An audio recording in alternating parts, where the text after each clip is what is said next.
法国人因为他们贸易的关系，会往马达加斯那边跑。当初他们就船上有那个比熊的祖先，就一起过去，跟那个马达加斯当地的混合出来，就变成棉花面纱犬。你出去遛的时候，应该会被很多人问说，哎，它是什么狗？很多都是说马尔济斯。那你会不会解释得很累？到后面就就对哦，对。大部分人都不知道这种狗，知道的听到价钱也就放弃了。偷偷跟我讲一下价钱，大概是一只都差不多30几有。哇，你是狗界郭台铭哎。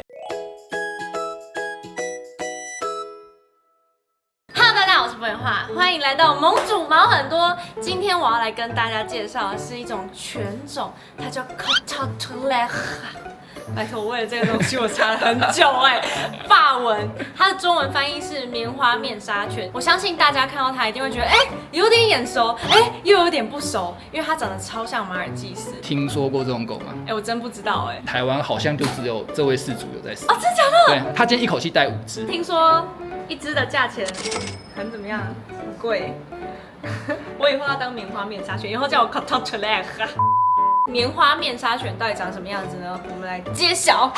欢迎回到我们狗狗的现场，这一位呢是这些狗狗的饲主，你叫什么？我叫小一哥。你叫小一哥。哪有人知道自己哥？因为我们现场呢是有5只棉花面纱犬跟1只小比熊。那为什么是叫做棉花面纱犬？其实蛮直翻的，它通常就是棉花的意思。对，是来自马达加斯加。对，听说你是做比赛的，所以这些是选手们吗？上次比赛就这只。哦，是你啊！他是国手啦。其他是什么？就是在家蹲这样。对。当初是怎么遇到这些狗狗？在看那个国外的比赛的时候，刚好看到，去查了一下，也觉得这种狗也蛮适合现代人养。主要就是个性问题，而不是像市面上那些马尔济斯吉娃娃那样子神神经经。马尔济斯吉娃娃中箭。进来到现在，你有听到任何叫声？没有你确定他们是会叫的吗？在自己家的话比较会，因为它们只是有那个地盘性。听说它是有一种疗愈犬的功能，主要就是主打那个陪伴，一整天就可以在你的腿上这样。如果不嫌热，它们毛很多。那养那么多只狗的感受是什么？整不完的事。剪不完。那为什么我们现场有一只间谍小狗？它特别跟大家不一样，它们2个是有一些血缘关系。法国人因为他们贸易的关系，会往马达加斯那边跑。当初他们就船上有那个比熊的祖先，就一起过去，跟那个马达加斯当地的混合出来，就变成棉花面纱犬。我真的没有在路上看过它，我一直以为它是像是西沙封面的那个西高地梗犬。那你出去遛的时候，应该会被很多人问说，它是什么狗？很多都是说马尔济斯。那你会不会解释得很累？到后面就对哦，对。我其实本姓就是姓郭，餐厅定位的时候，他就会说，郭小姐吗？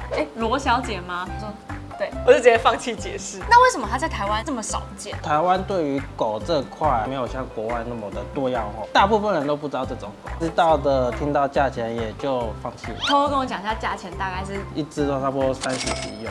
哇，你是狗界郭台铭哎，30几 K 是一只国产车哎，一只狗狗就要大概30万的价钱，那你怎么会觉得它比较适合现代人养？个性吧，基本上别人很难抓得走。他发现你不在，他马上就会很紧张，然后到处想要找你。Amazing 是第一批引进进来的，它到现在还会记得以前的主人。应该是会，有时候我回家，他也是会对着我叫。他会觉得你不是他爸爸，你是继父这样。就是还是有一个坎在那边。那它另外的优点是不是它很长寿？统计下来，平均是有接近20岁。它还有一个优点是聪明，主要是养了这个，就会觉得他们聪明。比较出来的。蔡玲持反对意见。讲了这么多的优点，那会不会有一点点缺点是你会觉得很困扰？主要就是毛的问题，是不是也要帮它梳毛？对。今天我们小一哥呢带了一整箱狗狗的美容用品，这个梳子是最好梳的是吗？对，因为它的这个针，它有去做一个精度膜，它就是可以防静电，所以就不会梳一梳它就炸起来。我梳就是先用这个叫丙梳，然后会再用这个叫排梳，再过一次看有没有结没拆到，最后我会再用这个把它那个比较接近皮肤的地方毛根把它梳开。基本上一开始就是先把全部毛要先翻过来，再一层一层的把它梳开。比我自己梳头发还麻烦。我可以看电视的时候边梳，是一个很疗愈的动作。其实梳到后面真的不看电视真的梳不下去。哇，小姐你走了啊，她走了。